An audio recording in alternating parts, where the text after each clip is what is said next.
ముందొచ్చిన చెవుల కంటే వెనుకొచ్చిన కొమ్ములు వాడి అంటారు. మిగతా రంగాల్లో ఏమో గానీ రాజకీయాల్లో మాత్రం ఈ సామెత 100% సరిపోతుంది. ఉద్యమకారుల ఆత్మహత్యలకు కారణమైన కాంగ్రెస్ ని కాదని టీఆర్ఎస్ ని ప్రజలు గెలిపించారు. ఎన్నికలు ముగిసిన వెంటనే బహుజన సమాజ్వాద్ పార్టీ నుంచి గెలిచిన ఇద్దరు ఎమ్మెల్యేలను గులాబీ కండువా కప్పేసింది. వారి తర్వాత తెలుగుదేశంతో మొదలుపెట్టి కాంగ్రెస్ పార్టీ వరకు ఎమ్మెల్యేలందరినీ తన పార్టీలో చేర్చుకుంది.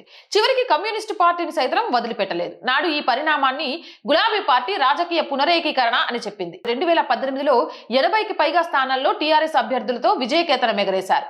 నాడు కూడా టీడీపీ కాంగ్రెస్ ఎమ్మెల్యేలను పార్టీలో చేర్చుకోవడమే కాకుండా మంత్రి పదవులు సైతం ఇచ్చింది. అధికారం ఉంది కాబట్టి వాటిని కేసీఆర్ తొక్కిపెట్టారు. ఒరిజినల్ తెలంగాణ కాకుండా బంగారు తెలంగాణ బ్యాచ్ హవా పెరిగిపోయిందని అప్పట్లో విమర్శలు వచ్చాయి. అప్పట్లో మీడియా మీద కేసీఆర్ ఉక్కుపాదం మోపడంతో తెలంగాణలో ప్రశ్నించే గొంతుక లేకుండా పోయింది. ఆ తర్వాత గతంలో తనకు ఎదురైన అనుభవానికి గట్టి రివెంజ్ తీర్చుకోవాలని ముఖ్యమంత్రి రేవంత్ రెడ్డి భావించారు. అందులో భాగంగానే గులాబీ పార్టీలో గెలిచిన కొందరు ఎమ్మెల్యేలను కాంగ్రెస్ పార్టీలో చేర్చుకున్నారు. దీనిని బీఆర్ఎస్ నేతలు విమర్శించారు. సుప్రీంకోర్టు దాకా వెళ్లారు. విచారణ చేపట్టిన సుప్రీంకోర్టు ఈ అంశాన్ని స్పీకర్ దృష్టికి తీసుకెళ్లింది.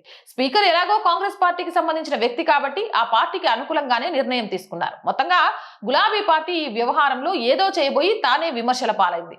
రాజగోపాల్ రెడ్డి మంత్రి పదవిని ఆశిస్తున్నారు. అసెంబ్లీ వేదికగా కాంగ్రెస్ పార్టీని కడిగి పారేస్తున్నారు.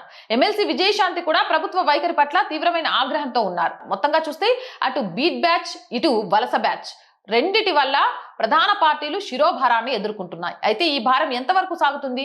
వచ్చే ఎన్నికల్లో ఎటువంటి ప్రభావాన్ని చూపిస్తుంది? ఈ ప్రశ్నలకు త్వరలోనే సమాధానం లభిస్తుందని రాజకీయ విశ్లేషకులు అంటున్నారు.